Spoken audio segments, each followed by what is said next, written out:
میرے نبی پاک صلی اللہ تعالی علیہ وسلم رجب سے رمضان کے استقبال کی تیاری کرو. جب رجب کا مہینہ آتا تو آپ اللہم بارک لنا فی رجب و شعبان وبلغنا رمضان، یا اللہ ہمارے رجب شعبان میں برکت دے اور رمضان کا مہینہ ہمارے نصیب فرما. اللہم سلمنا لرمضان، اے اللہ ہمیں رمضان تک سلامتی کے ساتھ پہنچا دے. وسلمہ لنا، اور اسے سلامتی کے ساتھ ہم تک پہنچا دے. وتسلمہ منا، پھر ہمارے روزے اس میں قبول بھی فرما لے. اتنی جلد پہلے سے رمضان کا استقبال فرماتے. شعبان کا چاند خود دیکھنے کی کوشش فرماتے تھے، شعبان کے چاند کو خود دیکھنے کا اہتمام فرماتے تھے. اور چاند نظر آ جاتا تو روزہ رکھتے تھے. شعبان کا، یکم شعبان کا چاند نظر نہیں آتا تھا تو روزہ نہیں رکھتے تھے. چاند نظر آ جاتا تھا شعبان کا تو رمضان کے استقبال کے لیے روزہ رکھتے تھے. اور رمضان قرآن کا مہینہ ہے. شہر رمضان الذی انزل فیہ القرآن، رمضان کا مہینہ جس میں قرآن اترا. حالانکہ ہونا چاہیے رمضان کا مہینہ جس میں روزہ فرض ہوا. وہ آگے کہا فمن شہد منکم الشہر فلیصم، پھر جو مہینے کو دیکھ لے پالے تو روزہ رکھے. لیکن رمضان کا تعارف کیسے ہے؟ رمضان کا مہینہ جس میں قرآن کو اتارا گیا. رمضان کا تعارف قرآن سے ہے. یہ اشارہ ہے کہ یہ مہینہ قرآن کا ہے. اس میں قرآن اترا، اس میں تورات اتری، اس میں زبور اتری، اس میں انجیل اتری، اس میں صحف ابراہیم اترے، صحف موسیٰ اترے. لہٰذا امت کو خاموش پیغام دیا ہے کہ رمضان قرآن کے ساتھ گزارو. موبائل بند کر دو، لیپ ٹاپ بند کر دو، فیس بک بند کر دو، سوشل میڈیا بند کر دو، یہ ٹاک شوز بند کر دو، 1 مہینے کے لیے ٹی وی بند کر دو، اخبار بند کر دو. بس قرآن کے ساتھ بیٹھ جاؤ. مرد یا عورت قرآن کے ساتھ تلاوت بھی کرو اور کچھ مقرر کر کے ترجمہ بھی پڑھو. بھائیو بہنوں، میرا درد ہے، میرا دکھ ہے، ہم قرآن سے بہت دور ہو گئے. ہم قرآن سے بہت دور ہو گئے. ہم نے قرآن رکھ لیا صرف ختم پڑھنے کے لیے، فاتحہ پڑھنے کے لیے، یا کسی کی دکان کھلتی ہے تو یاسین پڑھنے کے لیے. ہم نے قرآن فال نکالنے کے لیے، ہم نے قرآن اموات پر پڑھنے کے لیے. یہ ساری باتیں کرو، لیکن قرآن کا موضوع تو ہدایت ہے. قرآن کا موضوع تو ہدایت ہے، اور ہدایت ملتی ہے قرآن پڑھنے سے، اور صرف پڑھنے سے نہیں، سمجھنے سے کہ اللہ کیا کہہ رہا ہے. میں یوں کہتا ہوں، اگر آپ کو سارے قرآن میں کوئی تکلیف ہو رہی ہے تو پورے قرآن میں ٹوٹل 89 80 جمع 9 89 89 صرف 89 دفعہ میرے اللہ نے کہا ہے یا ایھا الذین آمنو، اے ایمان والو.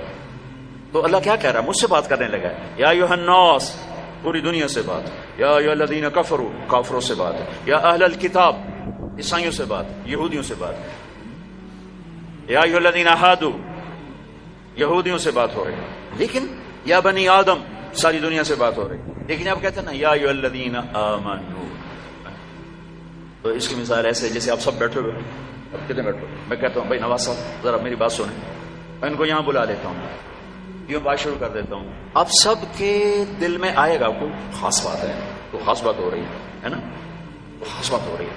میرا رب قرآن کے 30 پاروں میں، میں قربان جاؤں کتنا تھوڑے ہمیں اللہ نے حکم سنا ہے، صرف 89 دفعہ اے ایمان والو، اے ایمان والو، اے ایمان والو، اے ایمان والو. اس کے بعد اللہ کیا کہتا ہے؟ اللہ کے واسطے اتنا تو پڑھ لو کہ اللہ تو کیا کی جانا ہے 10. اور اس میں ہر دفعہ نیا حکم نہیں ہے، ایک ہی حکم کئی دفعہ آیا ہے. یا ایھا الذین آمنوا اتقوا اللہ حق تقاتہ، یا ایھا الذین آمنوا اتقوا اللہ ولتنظر نفس ما قدمت لغد واتقوا اللہ، یا ایھا الذین آمنوا اتقوا اللہ وآمنوا برسولہ. اتقوا اللہ، اتقوا اللہ، اتقوا اللہ، تکرار کے ساتھ. تو میرے بھائی بہنوں، اتنا تو قرآن دیکھ لو کہ یا ایھا الذین آمنوا کے بعد اللہ کیا کہتا ہے، کیا کہہ رہا ہے.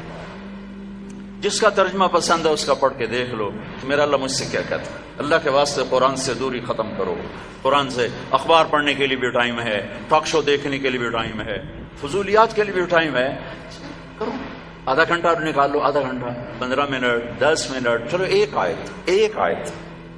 تو میرے بھائی بہنوں، اس مہینے کو قرآن کا مہینہ بناؤ. فمن شہد منکم الشہر فلیصم، مہینہ آ گیا، روزہ رکھو. فمن کان مریضا علی سفر فعدۃ من ایام اخر، مریض ہو سفر میں ہو بعد میں رکھ لو. ایک لفظ اور ہے وَلِتُكْمِلُوا الْعِدَّةَ، اس مہینے کو مکمل کرو، پورا کرو. لیکن لفظ ہے کمال. کمال کا کیا مطلب ہوتا ہے؟ صفات میں پورا کرنا. تمام کا کیا مطلب ہوتا ہے؟ اجزاء میں پورا کرنا. روزے کو کمال تک پہنچانے کے لیے 4 چیزوں کو چھوڑنا ہوگا.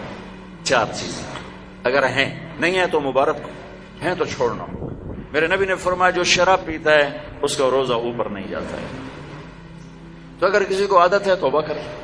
پھر شرابی تو تھوڑے ہیں، جو ماں باپ کا نافرمان ہے اس کا روزہ اوپر نہیں جاتا ہے، یہ بہت زیادہ ہیں. ماں باپ کی نافرمانی تو جنگل کی گھاس کی طرح پھیلی ہوئی ہے. شاید ہی کوئی خوش قسمت ماں باپ ہوں گے جن کی اولاد ان کی آنکھوں کی ٹھنڈک ہوگی، ورنہ آج کل اولاد سینے کا کانٹا بنے ہوئے ہیں اور کانٹے کی طرح چبھے ہوئے خنجر کی طرح کاٹ رہے ہیں. ماں کو روتے دیکھا ہے، تڑپتے دیکھا ہے ماں باپ کو. مجھے ایک باپ کہہ رہا ہے، باپ میرے علاقے کے زمیندار فوت ہو گئے، پرانا تعلق، میرا پتر اگے سڑتا پہ ہوئے تو میں دعا نہ کرے سا بچ جائے. ہاں میرے سامنے بیٹھ کے کہ مولانا صاحب وہ ماں بھی آدھی ہے جی اگے سڑتا پہ اسی تو میں نہ اکسان اللہ سا میرے پتر نو بچا. تو ماں باپ کی نافرمانی یہ روزے کو نہیں پورے دین کو روک دیتی ہے، پورے دین کو روک دیتی ہے. صرف روزہ نہیں ہے، پورا دین رک جاتا ہے.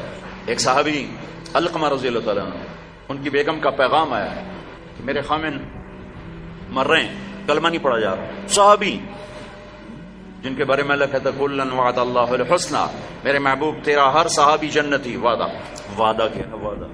ان کی خطائیں معاف، یعنی کون سے گناہ نہیں ہوئے تو ہم نے معاف کر دیا، آپ کی توفیل معاف کر دی. تو آپ دوڑے ہوئے گئے، کہا بیٹا کلمہ پڑھو. کہا جی نہیں پڑھا جا رہا، بول رہے ہیں کلمہ نہیں پڑھا جا رہا. آپ نے پوچھا ماں باپ میں کون ہے؟ کہا جی ماں. آپ نے پوچھا ناراض ہے؟ کہا جی ناراض ہے. ہم بولو وہ آ گئی. تو آپ نے پوچھا علقمہ کی ماں تم ناراض ہو بیٹے سے؟ کہا جی ناراض ہو. کیوں ناراض ہو؟ اب وجہ سننا، آج کل کی وجہ نہیں، وجہ سننا. کہ یا رسول اللہ میرا بچہ بہت نیک ہے، رات کا اٹھنے والا تھا، دن کا روزے والا تھا، لیکن مجھ سے بات بدتمیزی سے کرتا تھا، سخت لہجے میں بولتا تھا. مجھے اس کا دکھ ہے، اس نے اپنی زبان سے میرا دل توڑا، زخمی کیا. اللہ اللہ.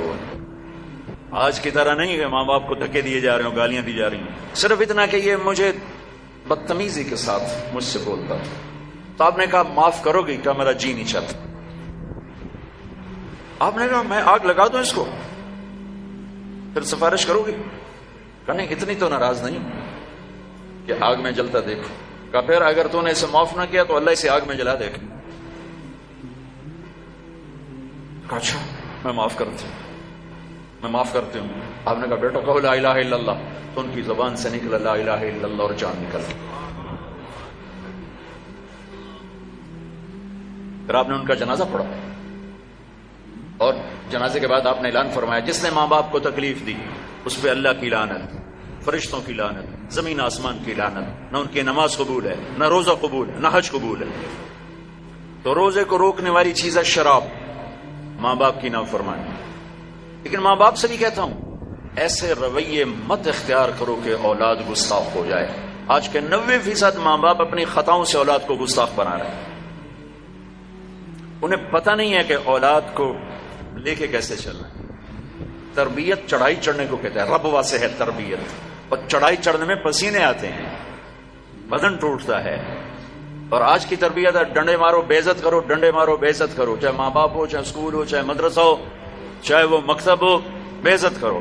یہ چیز گستاخی پیدا کرتی ہے. میرے نبی نے کہا اکرموا اولادکم، اکرموا اولادکم، اپنی اولاد کو عزت دو. حضرت علی کا فرمان ہے لأنہم خلقوا لزمان غیر زمانکم، یہ تم سے اگلے زمانے کے لیے پیدا کیے گئے ہیں. اگر اپنے نام کو باقی رکھنا چاہتے ہو تو ان کو عزت دو.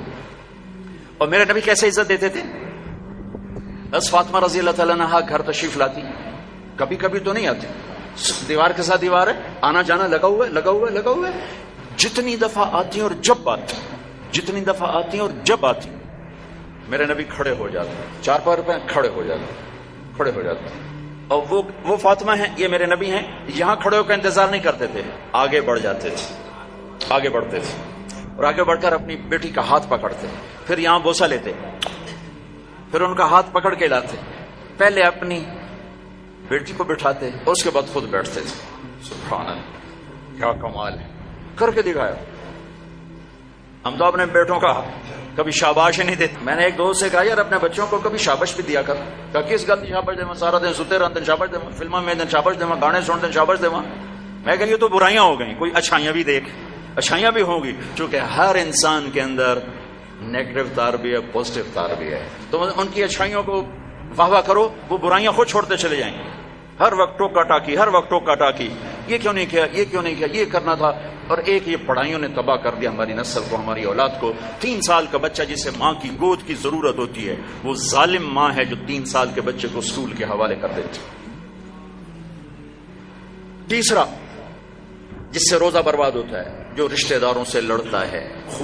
خون کے ماں کے رشتے, باپ کا رشتہ, چچا باپ کا رشتہ, باپ کی طرف سے جو بھی رشتے آ رہے ہیں باپ کی طرف سے, ان سے لڑائی جھگڑے. ماں کی طرف سے رشتہ, خالہ, نانی, نانا, ماموں. باپ کا رشتہ, پھوپھی, پھوپھا, خالہ, خالو, جو ان سے سینگ پھنساتا رہتا ہے, لڑتا رہتا ہے, اس کا روزہ بھی اٹک جاتا ہے, اوپر نہیں جاتا ہے. تو بھائی اگر کوئی ایسا لڑائی پڑائی کا چکر ہے, اس سے بھی توبہ کرو, اپنے روزے کو بچاؤ. چوتھا, جو کسی کے لیے دل میں نفرت پالتا ہے, دل میں بغض پالتا ہے, دل میں کینہ پالتا ہے, اس کا روزہ بھی اٹک جاتا ہے. اپنے دل کو بھائیوں بہنوں نفرت سے صاف کرو, بغض سے, کینہ سے صاف کرو. ماں باپ کی دعائیں لو, رشتہ داروں سے صلح کرو, اپنے روزہ بچاؤ, تاکہ اللہ تقوی کا لباس دے اور اللہ کی بارگاہ میں پیشی ہو سکے. میرے محبوب صلی اللہ تعالی علیہ وسلم تو سارا سال ہی روزے رکھتے تھے, سارا سال ہی روزے رکھتے تھے. اور ہمیں اللہ نے سحری عطا فرمائی. پہلی امتوں کو سحری نہیں ملی, ہمیں اللہ تعالیٰ نے سحری عطا فرمائی. ہمیں بھی 24 گھنٹے کا روزہ ملا. افطاری کر کے آنکھ لگی, روزہ شروع ہو گیا, روزہ شروع ہو گیا, جو پہلا ہوتا تھا. تو ہمارا بھی ایسے ہی ہوا. تو ایک صحابی ہیں قیس بن سرمہ, وہ آئے, مزدور تھے, افطاری کا سامان نہیں تھا, بیوی گئی سامان لینے, ان کی آنکھ لگ گئی, ان کو آنے میں دیر ہو گئی. سورج چھپ گیا, دیکھا تو سوئے پڑے, کہا ہے ابن سرمہ مارا گیا. کیا ہوا؟ کہ روزہ شروع ہو گیا. روزہ شروع ہو گیا, کہا. تو وہ دوپہر کو بے ہوش ہو گئے. اور ایک روایت میں تھا نماز پڑھنے گیا, گر کے بے ہوش ہو گئے. اللہ کے نبی کو پتہ چلا, بہت غمگین ہوئے, تو اللہ نے قرآن اتار دیا, چل میرے محبوب تیری امت کو اجازت ہے سحری تک کھاؤ, سحری تک کھاؤ. تو اللہ نے ہمیں سحری عطا فرمائی. ہمارے نبی پاک صلی اللہ تعالی وسلم سحری کے کھانے کی تاکید فرماتے تھے کہ یہ برکت والا کھانا ہے. اللہ اس کے فرشتے سحری کھانے والوں پر برکتیں, رحمتیں نازل فرماتے ہیں. خود ہمارے نبی پاک صلی اللہ تعالی وسلم سحری کا اہتمام فرماتے تھے. آپ تو عام طور پر 2-4 کھجوریں, ایک گلاس پانی, بس آپ کی سحری ہو جاتی. تو آپ افطار بھی ایسے ہی فرماتے تھے کہ صحابی فرماتے ہیں آپ ایسے بیٹھے ہوتے, آپ کے ہاتھ میں کھجور ہوتی تھی, ایسے کھجور لے کے بیٹھے ہوتے تھے. اور ایک صحابی ٹیلے پہ چڑھا ہوتا تھا یا کسی مکان کی چھت پہ چڑھا ہوتا تھا, اور اس کو امر تھا بھائی سورج کو دیکھتے رہنا. آپ کھجور آپ کیسے ہاتھ میں ہوتی تھی. جو ہی وہ کہتا یا رسول اللہ سورج ڈوب گیا, تو آپ فوراً کھجور منہ میں لیتے تھے. پھر اس کے بعد تھوڑا تھوڑا کر کے پانی پیتے تھے. آپ نے پانی پہ افطار کیا ہے, آپ نے دودھ پہ افطار کیا ہے, آپ نے کھجور پہ افطار کیا ہے, آپ نے ستو پہ کیا ہے. اور سحری میں آپ نے روٹی بھی کھائی ہے, کھجور بھی کھائی ہے, دودھ بھی پیا ہے, زیتون کے ساتھ بھی لیا ہے, زیتون اور روٹی کے ساتھ آپ نے افطاری بھی فرمائی. افطاری کی دعوت میں بھی شرکت فرمائی ہے. سعد بن معاذ نے افطاری کی دعوت دی, صحابہ کی آپ تشریف لے گئے. افطاری کرانا میرے نبی کی سنت طریقہ چلا رہا. سعد بن عبادہ نے افطاری کی, تو آپ اس میں تشریف لے گئے, تو وہاں زیتون جو کی تازہ روٹی اور زیتون کے ساتھ آپ نے کھانا نوش فرمایا. ایک عجب واقعہ بھی ہوا. وہاں تو وہ یہ ٹائم تو تھا نہیں کہ بھائی ٹائم ہو گیا ہے, تو وہ سورج کو دیکھتے تھے, اور جب بادل ہوتے تھے تو اندازہ کرتے تھے. تو میرے نبی کی موجودگی میں ہوا کہ سب نے خیال کیا سورج غروب ہو گیا, سب نے کھا لیا, تو ایک دم بادل ہٹے تو سورج کھڑا ہوا تھا. پھر سب نے اس روزے کی شوال میں جا کر قضا کی. پورے مدینے سے یہ کام ہوا کہ وہ سورج کی موجودگی میں روزہ کھول لیا. جب بادل ہٹے تو پتہ چلا سورج تو بھی کھڑا ہوا ہے. اب ہفتے کو جاتے تھے قبا, ہر ہفتے کو اشراق وہاں پڑھتے تھے. لیکن رمضان میں 17 رمضان, پتہ نہیں کیا وجہ ہے, اس میں کیا حکمت ہے, 17 رمضان آپ قبا تشریف لے جاتے تھے اور وہاں مسجد میں قیام فرماتے تھے تھوڑی دیر کے لیے, اور پھر وہاں سے آپ واپس تشریف لاتے تھے. اور آخری اشراق کے اعتکاف, ایک پورا مہینہ اعتکاف کیا, پھر اس کے بعد 10 دن اعتکاف کیا. اور جس رمضان کے بعد آپ اللہ کے پاس گئے, اس سال آپ نے 20 دن اعتکاف. 20 ایک دفعہ اعتکاف آپ نے اٹھا دیا. ایسے ہوا کہ آپ نے اعتکاف میں بیٹھے, تو حضرت صفیہ رضی اللہ عنہ نے آپ سے اجازت مانگی کہ میں بھی آپ کے ساتھ بیٹھ جاؤں گا. بیٹھ جاؤ. انہوں نے بھی, آپ کے لیے خیمہ لگتا تھا, چھوٹا سا خیمہ تھا, اس میں چارپائی ہوتی تھی, اس پر بستر ہوتا تھا, اور کبھی آپ مغرب عشاء کے درمیان نہاتے بھی تھے، چونکہ گرمیوں کا رمضان پایا نا سارا آپ نے، گرمیوں کا رمضان پایا، تو آپ اپنے اوپر پانی ڈلواتے تھے، اور کبھی یوں لیٹ جاتے اور سر آپ کا کھڑکی میں چلا جاتا، اور عائشہ رضی اللہ تعالیٰ عنہا آپ کا سر دھو کے کنگھی فرماتی، تیل لگاتی کنگھی فرماتی. آپ پیشاب استنجے کے لیے گھر تشریف جاتے، لیکن سحری و افطاری اعتکاف کی حالت میں آپ نے گھر نہیں کی بلکہ مسجد میں آ کے نوش فرماتے تھے. تو حضرت صفیہ کی دیکھا دیکھی 2 اور ازواج مطہرات نے بھی خیمے لگا لیے، تو پھر آپ نے اپنا اعتکاف موقوف کر دیا کہ وہ ایک گھر کا ماحول بن گیا. اور اعتکاف کا مقصد ہوتا ہے خلوت اور تنہائی، خلوت اور تنہائی، تاکہ اللہ سے آدمی کھل کے بات کر سکے. تو پھر آپ نے وہ اعتکاف شوال میں 10 دن اس کے آپ نے پورے فرمائے. تو آخری عشرے میں آپ اعتکاف کا آپ کا معمول تھا.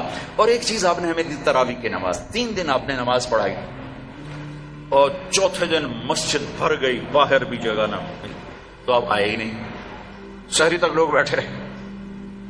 تو آپ شہری کے قریب آئے تو آپ نے فرمایا میں دیکھ رہا تھا تم سارے آئے ہوئے تھے، لیکن میں اس لیے نہیں آیا کہ مجھے ڈر لگا کہیں تمہارے اوپر یہ نماز فرض نہ ہو جائے، تکلیف سے بچانے کے لیے نہیں. تو پھر اللہ کے نبی کے دور میں صحابہ 5-5 6-6 کی ٹولیاں بنا کر قرآن سنتے تھے، اور کوئی یہاں کوئی یہاں کوئی یہاں، اور رکعت متعین نہیں تھی، کوئی 10 پڑھ رہا ہے، کوئی 8 پڑھ رہا ہے، کوئی 12 پڑھ رہا ہے، کوئی 20 پڑھ رہا ہے. صدیق کے دور میں بھی ایسے ہی تھا کہ سارے مختلف ایسے پڑھتے تھے. تو عمر رضی اللہ تعالیٰ عنہ نے اپنے دور میں پھر کہا ان سب کو میں جمع کروں گا، سب کو جمع کر کے، اور ابی بن کعب رضی اللہ تعالیٰ عنہ کو امام بنایا، اور آپ نے 20 تراویح باقاعدہ قرآن کے پورے ختم کے ساتھ اس کو آپ نے شروع فرمایا. اور ادھر عبداللہ بن صائب رضی اللہ تعالیٰ عنہ کو خواتین کا امام مقرر فرمایا کہ وہ ان کو تراویح پڑھائیں اور اس میں قرآن سنائیں. یہ جو حرم شریف میں دعا ہوتی ہے ختم قرآن کی نا، آخری رکعت میں قل اعوذ برب الناس، یہ دعا حضرت عثمان نے شروع کروائی. کہ جب قرآن ختم ہو رہا تھا اور آخری 2 رکعت رہ گئیں، تو آپ نے حافظ سے کہا جب قرآن ختم کرو تو دعا کرنا. انہوں نے کہا جی کیا دعا کروں؟ کہ جو تیرے دل میں آیا کرنا. تو یہ حضرت عثمان رضی اللہ تعالیٰ عنہ کی سنت ہے کہ پھر انہوں نے یہ دعا منگوانا شروع فرمائی، اور اس وجہ سے اب تک یہ امت کا معمول چلا آ رہا ہے. اچھا، یہ جو ہم 2-4 تراویح کے بعد بیٹھتے ہیں اور ایک چھوٹی سی دعا پڑھتے ہیں اور پھر کھڑے ہو جاتے ہیں، یہ ترویح ہوتا ہے تھوڑی دیر آرام کرنا. ترویح تھوڑی دیر آرام کرنے کو کہتے ہیں ترویح، ٹھیک ہے. اور اس کی جمع تراویح. مکے والے کیا کرتے تھے؟ 4 تراویح پڑھنے کے بعد 1 طواف کرتے تھے، پھر 4 رکعت پڑھتے تھے، پھر 1 طواف کرتے تھے. انہوں نے تو ساری رات لگ جاتی ہے، وہ تو جا کے سحری میں مشکل سے جا کے ان کی تراویح ختم ہوتی تھی. جب مدینے والوں نے دیکھا یہ تو طواف کرتے ہیں تراویح پڑھتے ہیں، ساڑھے بولتا بیت اللہ ہے نہیں، آپا کی کریے، انہوں نے 20 کی 40 کرتے. وہ کبھی 40 رکعت پڑھتے تھے. بڑھانے میں کوئی منع کوئی نہیں، چونکہ صلاۃ اللیل مثنا مثنا، تو وہ ان کے مقابلے میں 40 رکعت پڑھتے تھے. حافظ عطیہ سالم رحمۃ اللہ علیہ تھے مسجد نبوی کے بہت بڑے عالم اور بڑے ان کا حلقہ تھا. میں ان کے درس سے بڑا فائدہ اٹھایا، ان کے درس سے میں نے بہت فائدہ اٹھایا. میں جب حج پہ جاتا تو لمبا عرصہ ٹھہرنا ہوتا تھا، تو میں ان کے مغرب سے روزانہ بیٹھتا تھا، اور وہ بندہ علم کا ایک بحر ذخار تھا. اللہ ان کے درجے بولا، میں ملا بھی ہوں. تو انہوں نے ایک رسالہ لکھا ہے تراویح پر، کاش اس کا اردو ترجمہ ہوتا تو میں آپ کو کہتا اسے پڑھو. تو اللہ نے ہمیں ایک تراویح کی نماز عطا فرمائی، جس کے ہر سجدے پر حدیث میں آتا ہے 1500 نیکی لکھی جاتی. ایک سجدہ کتنے؟ اور ہر سجدے پر ایک گھر بنتا ہے. کس چیز کا؟ سرخ یاقوت. کتنا بڑا ہوتا ہے؟ 60,000 سونے چاندی کے دروازے ہوتے ہیں. ہر سجدے پر کیا ملتا ہے؟ ایک درخت جس کے نیچے 100 سال عربی گھوڑا دوڑ سکتا ہے. پھر تراویح اور روزے کے بدلے کیا ملتا ہے؟ اللہ آخری رات کہتا ہے میرے بندے بندی ہو، جن کا روزہ رات کی تراویح میں نے دیکھا، میں نے قبول کیا، جاؤ معاف کر دیا، جاؤ معاف کر. ایک سحری میں اللہ کے نبی کے سامنے بکرے کی سری پیش کی گئی. آپ کے گھر میں تو نہیں پکتی، کہیں سے پک کر آئی، تو آپ کھا رہے تھے. تو حضرت علی بھی آپ کے ساتھ تھے. تو ارباز بن ساریہ اوپر سے آ گیا. آپ نے کہا آؤ برکت کا کھانا ہمارے ساتھ کھاؤ. وہ بھی بیٹھ گئے، تینوں کھا رہے. بلال آئے، یا رسول اللہ نماز ٹائم ختم، اور یہ کہہ کے باہر چلے گئے. اذان دینے سے پہلے پھر دیکھنے آئے کہ چھوڑ دیا کھانا تو اذان دو. آئے تو آپ ابھی کھا رہے تھے. انہوں نے کہا یا رسول اللہ واللہ لقد اصبحت، اللہ کی قسم ٹائم ختم ہو گیا، یعنی صبح ہو گئی. تب نے تیرا بھلا ہو جائے، ارے بلال صبح نہیں ہوئی تھی، تیری قسم کی وجہ سے اللہ نے اسے پہلے نکال دیا کہ تیری قسم جھوٹی نہ پڑ جائے. تیری قسم پر اللہ نے اسے پہلے نکال دیا. اور اس پر حضرت علی نے بعد میں فرمایا اگر بلال قسم نہ اٹھاتے تو جب تک میرے نبی کھاتے رہتے صبح نہیں ہونی تھی۔ عبید رضی اللہ تعالیٰ عنہ دیگ بنا رہے تھے، دیگ، تو میرے نبی کو دستی کا گوشت بڑا پسند تھا، تو آپ نے کہا عبید ناولنی الذرا، مجھے دستی تو پکڑانا، تو انہیں ایسے نکال کے دے دی، تو آپ نے اس کو یوں پکڑا ہڈی کے دونوں کناروں سے ایسے، اور دانتوں سے کاٹ کاٹ کے کھایا اور پھینک دیا۔ عبید ناولنی الذرا، دستی پکڑانا، انہوں نے پھر نکال کے دے دی، آپ نے پھر یوں پکڑا اور تو بکرے کی دوئی ہوتی، آپ نے کہا ناولنی الذرا، عبید مجھے دستی پکڑانا، وہ کچے نکلے، یا رسول اللہ بکری کی تو دوئی ہوتی۔ آپ نے کہا ارے عبید اگر تو ہاتھ ڈال دیتا تو جب تک میں کہتا رہتا مجھے اللہ دستیاں نکال کے کھلاتا رہتا۔ تو بھائیو، اللہ نے ہمیں بہت خوبصورت مہینہ دیا ہے، اب اس کی رحمتوں کا مہینہ ہے، جہنم کے دروازے بند ہیں، جنت کے دروازے کھلے ہوئے ہیں، اور اللہ کی معافی کے اعلان ہو رہے ہیں۔ آپس کی لڑائیاں معاف کرو، جھگڑے معاف کرو، جس سے بھی ہو، بیوی سے لڑائی ہے، بیوی کی خامن سے لڑائی ہے، ماں باپ کی بچوں سے، بچوں کی ماں باپ سے، بھائی بھائی سے، پارٹنر سے، دوست سے، اللہ کے واسطے دفن کر دو، دفن کر دو، اپنے ملک کو پاک کر دو لڑائیوں سے، فرقہ واریت سے۔ اس رمضان میں فرقہ واریت کو دفن کر دو۔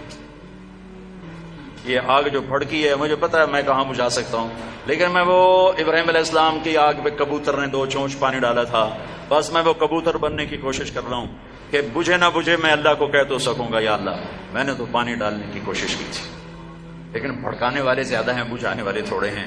لیکن تم تو نہ بھڑکو، ایسی باتیں مت سنو جو تمہیں فرقوں میں بانٹ دیں، جو تمہیں کسی دوسرے مسلمان فرقے کے بارے میں نفرت سے بھر دیں، کفر سے بھر دیں۔ ارے بھائیو، کسی کو کافر کہنا آسان کام نہیں ہوتا ہے، آسان کام نہیں ہوتا ہے۔ اللہ کے واسطے وقت کی رفتار دیکھو، افق کا رنگ دیکھو، آسمان کے تیور دیکھو، زمین کی گردش دیکھو، اتنے زمین بھی تیور بدل رہی ہے، فلک بھی آنکھیں دکھا رہا ہے، اس کے باوجود اس قدر نفرت دین کے نام پر، کفر کافر۔ کون جائے گا جنت میں؟ کس کے لیے جنت ہے؟ بھائیو، دروازے اپنے مسلک پہ قابو رہو، دوسرے کو عزت دو، دوسرے کے لیے بھی جنت کا دروازہ کھلا رکھو، صرف اپنے واسطے نہ کھولو، اسام اندر جا کے تو ود کنڈا لا لینا کہ وڑنی نہیں دے، ایسی حماقت نہ کرو۔ میرے نبی کی امت بہت بڑی امت ہے، اور میرا رب بڑا کریم رب ہے۔ اس رمضان کے مہینے کو محبت کا رمضان بناؤ، درگزر کا رمضان بناؤ، راتوں کو تراویح پڑھو، دن میں روزہ رکھو، انشاءاللہ سارے گناہ معاف ہوں گے۔ اور مہینے کے آخر میں ہے مالدار آدمی کے اوپر کہ وہ روزے کی زکوٰۃ ادا کرے، روزے کی زکوٰۃ ادا کرے، جو کشمش کے حساب سے 2000 کے قریب بنتی ہے، کھجور کے حساب سے کوئی 800-900، میں سے اندازاً کہہ رہا ہوں، اور گندم کے حساب سے تو اخبار میں پڑھا تھا 100 روپے بنتی ہے۔ لیکن جو لوگ مالدار ہیں گندم کے حساب سے نہ دو، کشمش کے حساب سے دو، تو انشاءاللہ اس کا آپ کو بہت